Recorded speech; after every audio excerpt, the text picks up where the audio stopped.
చంద్రగిరి ముక్కోటి ఆలయాన్ని సందర్శించారు సుప్రీంకోర్టు మాజీ chief justice N V Ramana. Chandragiri నియోజకవర్గంలోని తొండవాడ గ్రామం ముక్కోటిలో వెలిసిన శ్రీ ఆనందవల్లి సమేత శ్రీ అగస్తీశ్వర స్వామివారి దేవాలయానికి బుధవారం ఆలయ ఫౌండర్ ట్రస్టీ మొగలి ఇందుమూలిరెడ్డి ఆహ్వానం మేరకు మాజీ చీఫ్ జస్టిస్ ఎన్వి రమణ సతీ సమేతంగా విచ్చేసి స్వామి అమ్మవార్లను దర్శించుకున్నారు.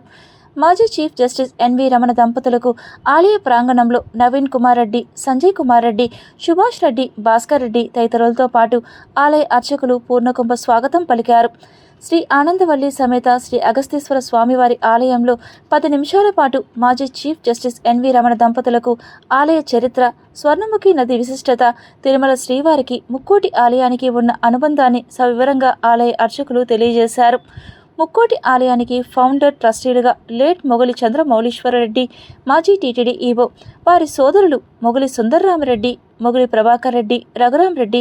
ఆలయ అభివృద్ధికి ఎంతో సేవ చేశారని, అదే పరంపరను కొనసాగిస్తూ ఇటీవల మొగలి ఇందుమౌలిరెడ్డి ఫౌండర్ ట్రస్ట్గా బాధ్యతలు స్వీకరించిన నాటి నుంచి తన సొంత నిధులతో ఆలయ అభివృద్ధి కార్యక్రమాలకు శ్రీకారం చుట్టారని,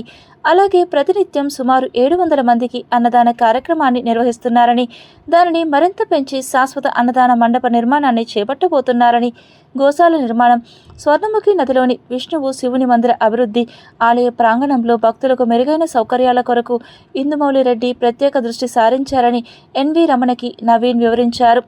ఎన్వి రమణ మాట్లాడుతూ ఎంతో చరిత్ర కలిగిన ఆలయ అభివృద్ధికి మొగలి ఇందుమౌలిరెడ్డి శ్రీకారం చుట్టడం అభినందనీయమని, వారి ఆహ్వానం మేరకు శ్రీ ఆనందవల్లి సమేత శ్రీ అగస్తీశ్వర స్వామివారిని దర్శించుకోవడం తమ అదృష్టంగా భావిస్తున్నామని తెలియజేశారు.